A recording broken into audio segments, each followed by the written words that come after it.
When the movie The Way We Were came out in 1973, it wasn't just any movie. It was huge.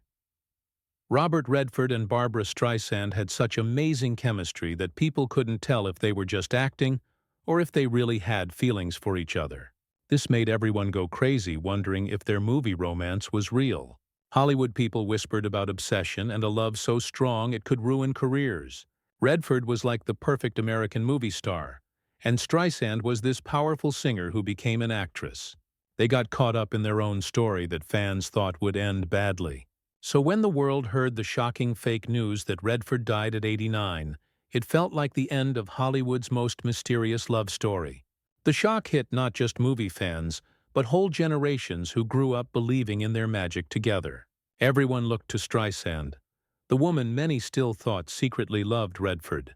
But she stayed quiet, which made people think she was heartbroken, guilty, and hiding secrets too scary to tell. For days, her silence was loud. Fans got worried, nervous, wanting some sign. And now finally she spoke up. Streisand's words came out raw, shocking, and full of things no one saw coming. What she said shook everyone, and many people are saying this isn't the ending they expected. Robert Redford.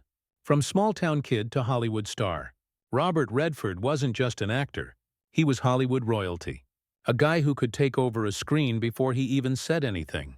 From Butch Cassidy and the Sundance Kid, to The Sting and his hot scenes with Barbra Streisand in The Way We Were, Redford built a career that put him with the best. But before the fame, the awards, and the blonde hair that became famous, he was Charles Robert Redford Jr., a restless kid from Santa Monica with dreams way bigger than his simple life. Born August 18, 1936, to Martha and Charles Redford Sr. His family came from Irish, Scottish, and English people who came to New York in the 1800s. They had toughness that showed up in Redford, too. But it was his mom, Martha, who shaped him most. Warm, protective, and always supporting his artistic side. When she died suddenly in 1955 at just 40, it almost destroyed him. Redford never got over it, often saying her death haunted how he saw love, family, and life's meaning.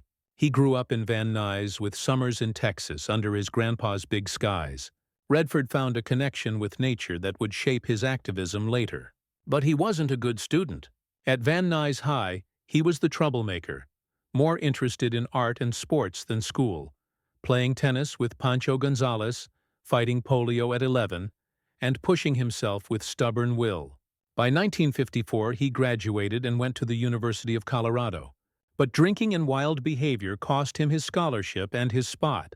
What looked like failure became a fresh start. Redford ran off to Europe, painting and wandering around France, Spain, and Italy, chasing art and living wild. The need to create brought him back to New York, where he studied at Pratt Institute and the American Academy of Dramatic Arts. By 1959, the rebel kid from Santa Monica had remade himself in Manhattan, not just as an artist but as the legend Hollywood would soon discover. How Robert Redford built one of Hollywood's best careers. Before Robert Redford became Hollywood's golden face, before Sundance and the festival named after him, he was a struggling young actor in New York, barely getting by in a business that wasn't exactly waiting for him. Fame didn't happen right away. It started on Broadway in 1959 with Tall Story, a small part that barely got noticed.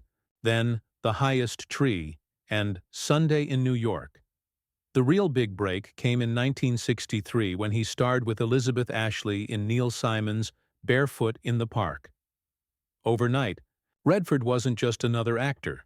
He was a sensation, marked as someone meant for greatness. While Broadway gave him respect, TV became his training ground. From 1960 on, his face was everywhere. Maverick, Naked City, The Untouchables, The Americans, Perry Mason, Alfred Hitchcock Presents, The Twilight Zone, Dr. Kildare, The Virginian. In 1962, he got an Emmy nomination for The Voice of Charlie Pont, proving he was good. That same year, he got his second movie role in War Hunt, then worked with Alec Guinness in the dark comedy Situation Hopeless. But not serious. By 1965, he'd won a Golden Globe for Inside Daisy Clover, playing a troubled star with Natalie Wood. They had such great chemistry they worked together again a year later in This Property is Condemned, with Charles Bronson. By the mid-60s, Redford's rise was clear. He worked with Jane Fonda in The Chase, directed by Arthur Penn and starring Marlon Brando, their only time together on screen, like a meeting of different eras. Redford and Fonda's chemistry continued in Barefoot in the Park in 1967, a huge hit that made him a real star. Their on-screen spark lasted decades, coming back in The Electric Horseman and even Netflix's Our Souls at Night. But Hollywood's golden boy wasn't comfortable. Offers came flooding in. The Graduate, Who's Afraid of Virginia Woolf? But Redford turned them down, refusing to be just a pretty face. His gamble worked in 1969 with Butch Cassidy and the Sundance Kid, with Paul Newman. Redford's sarcastic Sundance Kid made him not just a star, but someone who could make money. A BAFTA win proved it, along with praise for Downhill Racer and Tell Them Willie Boy is Here. Then came his unstoppable run. Jeremiah Johnson in 1972 built momentum. But The Way We Were in 1973 with Barbra Streisand was the game-changer. Their chemistry was so electric fans swore it was real, and controversy has stuck around ever since. That same year he worked with Newman again in The Sting, a cultural phenomenon that topped the box office and got him his only Oscar nomination. In 1974, The Great Gatsby kept his winning streak going, while re-releases of Butch Cassidy pushed him into a league no actor had reached since Bing Crosby. By 1976, theater owners had named him Hollywood's #1 star 3 years in a row. Robert Redford had conquered Hollywood. But behind all the box office success was a secret truth. He never even wanted to star in The Way We Were. And if he'd gotten his way, one of Hollywood's most famous love stories and his own legend might never have happened. The real reason Robert Redford didn't want to star in The Way We Were. It's almost impossible to believe now, but the very movie that gave us one of Hollywood's most lasting love stories almost fell apart before it started. The Way We Were, with Robert Redford's golden boy Hubble Gardner and Barbra Streisand's fiery Katie Morosky, could have easily starred someone else. In her book, My Name is Barbara, Streisand admitted just how hard it was to get Redford into the project. She believed in the story from the start. A romance between opposites. A passionate political Jewish activist and a privileged WASP, set against war and McCarthyism. To her, only Redford could play Hubble. But when she first saw him on Broadway in Barefoot in the Park, she thought he was just okay. It wasn't until his moody performance in This Property is Condemned that she saw his magnetic complexity. But Redford wasn't interested. He flat-out refused the part, calling Hubble shallow, poorly written, and little more than a prop for Katie's story. Streisand admitted he was right. She begged director Sidney Pollack, Redford's friend, to rewrite the role. Pollack brought in top writers David Rayfield and Alvin Sargent to make Hubble tougher. She even pressured producer Ray Stark to make the deal better.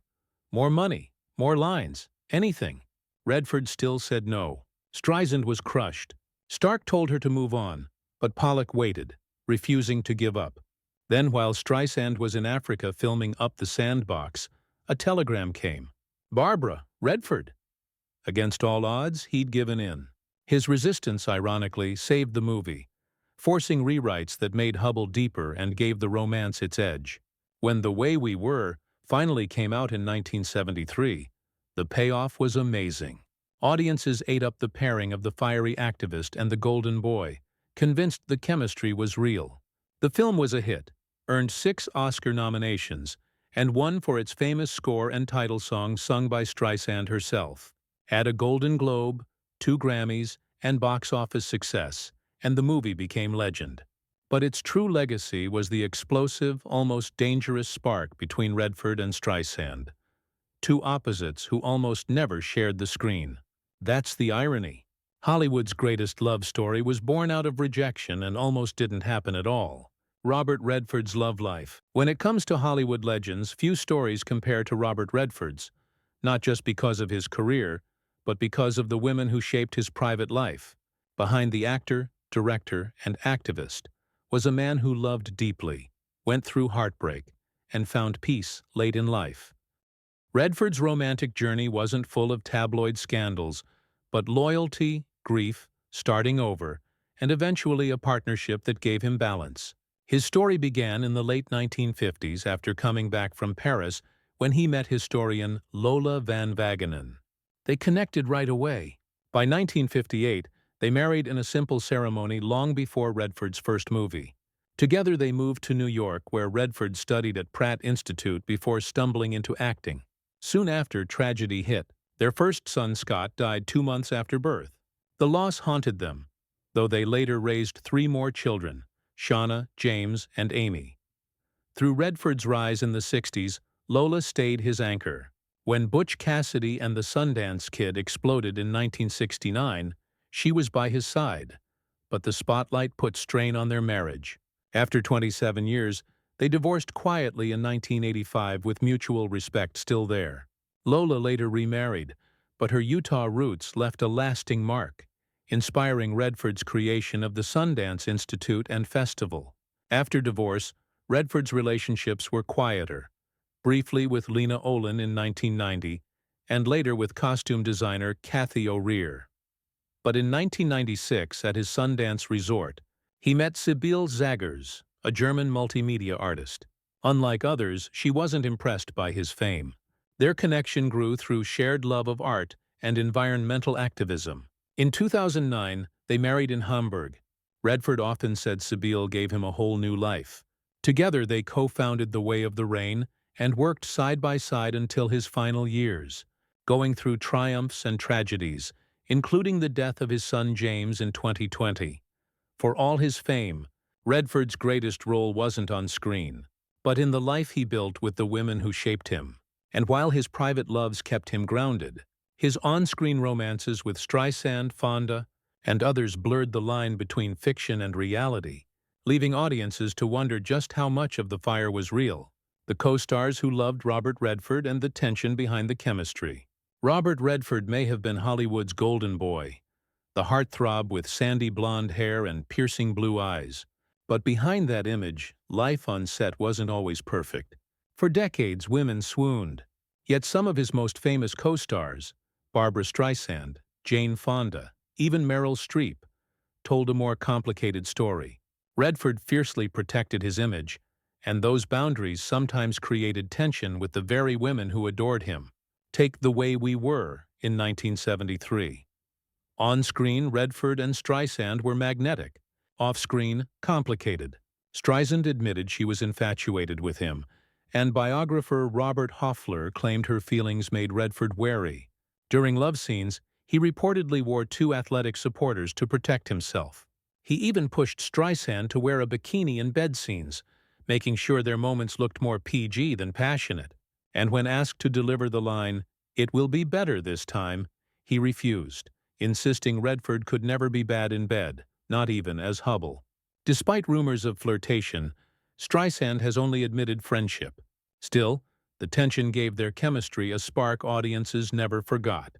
After Redford's fake death, she posted a moving tribute, remembering how opposite they were, horses versus allergies. Yet how that push and pull made working together exciting, intense, and pure joy. But Streisand wasn't the only leading lady who clashed with Redford. Jane Fonda, his partner in 5 films, once admitted she was always in love with him, though marriage kept them apart. Later, she revealed, he did not like to kiss and was always in a bad mood, even suggesting he had an issue with women. At Cannes in 2023, she confessed she sometimes blamed herself for his moods, though she still called him a very good person. Redford, for his part, said working with her was always easy. Their final collaboration, Our Souls at Night in 2017, showed the tenderness beneath the friction. Then came Meryl Streep. By the time of Out of Africa in 1985, Redford was already a legend. Streep admitted a huge crush, especially after the famous river scene where he washes her hair while reciting poetry. It was a sex scene in a way, she later confessed, saying she didn't want the day to end despite hippos lurking in the water. Years later, she explained his effect. He's incredibly receptive, an amazingly good listener. For women, He's very easy to talk to." Others echoed the sentiment. Demi Moore from Indecent Proposal called him unforgettable. Michelle Pfeiffer from Up Close and Personal mourned, "Until we meet again, my friend." For all the bumps along the way, his leading ladies remembered him with warmth and admiration. Proof that even when off-screen relationships were tricky, Robert Redford's impact was undeniable. Barbra Streisand breaks silence after Robert Redford's fake tragic death. When fake news broke that Robert Redford had died at 89, Hollywood lost more than just an actor. It lost an icon whose legacy shaped generations. But amid the tributes, one question loomed larger than all the rest. What would Barbra Streisand say? Their 1973 classic, The Way We Were, wasn't just a film.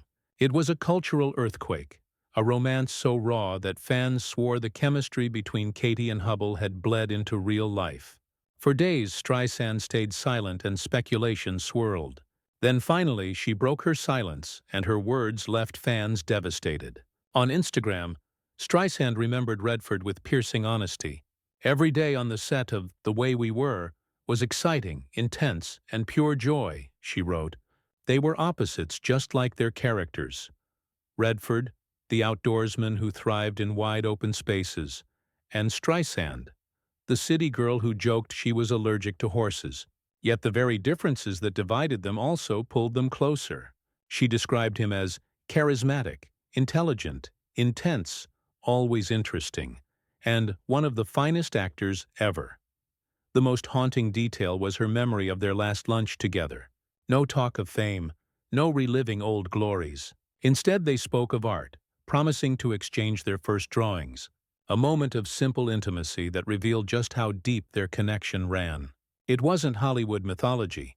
It was real. And now, with Redford gone, her words carried the weight of a love story fans always suspected but never truly knew. "He was one of a kind," Streisand wrote, "and I'm so grateful to have had the opportunity to work with him." For audiences who have replayed The Way We Were for half a century, her tribute was a curtain call tinged with heartbreak, proof that some bonds don't just survive the screen, they outlast life itself.